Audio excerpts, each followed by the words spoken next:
The Sony ZV-1 is by far one of the best compact cameras that is out there, but I'm using less and less of it, and here are a few reasons why.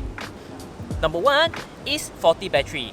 Now recently I've done a shoot and it actually shuts down after 2 to 3 minutes of use, which is actually quite bizarre because I actually did a overheating test and this one can run up to about 45 minutes of use. After going through various tests, I actually found the culprit, which is this Sony battery.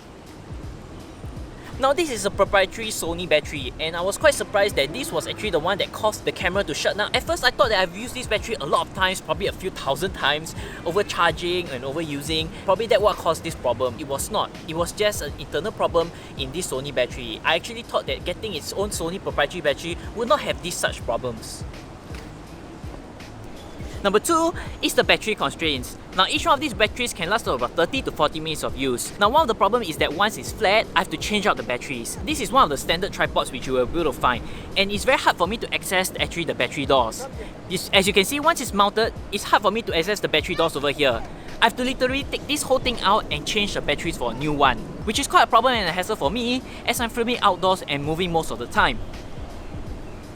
Now the third point is actually its fixed focal range. Now don't get me wrong, this Sony ZV-1 has a fixed focal range about 28 to 70, which is quite good. And it also comes in about f1.8, which is probably equivalent to f2.8 on a full frame scale. Now usually what I do to actually increase the focal range is having this attachment. Now this is the Ulanzi WL1, which is an attachment that you can put at the front. Now before I show you the attachment, you can look closely. Actually there are some adhesive left over here. Now this adhesive is actually to fix the lens onto the camera. Now let me show you guys. So this is actually the wide angle lens itself. It can help increase the focal range to about 15mm for the Sony ZV-1, which is quite brilliant. But you can take a look at the back. You can see this is the part which it actually sticks on over here. Now after using it and putting it in my bag for a long time, it actually rubs against it and the lens actually moves out of place. Now don't get me wrong, there are actually more gentle users out there compared with me. Maybe you guys are the one that is actually putting this onto the lens and just leaving it somewhere. But with that said, this is actually a good attachment, but just not a long-term solution to increase the focal range of the Sony ZV-1.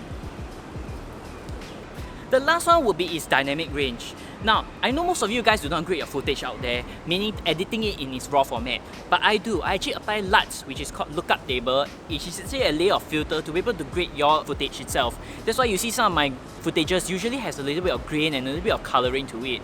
Now that will make a huge difference because of its sensor size. Now here's a side-by-side comparison between the ZV-1 and the A6400. Some of you guys might not be able to tell the difference, but I do. There's difference in the details and the colours.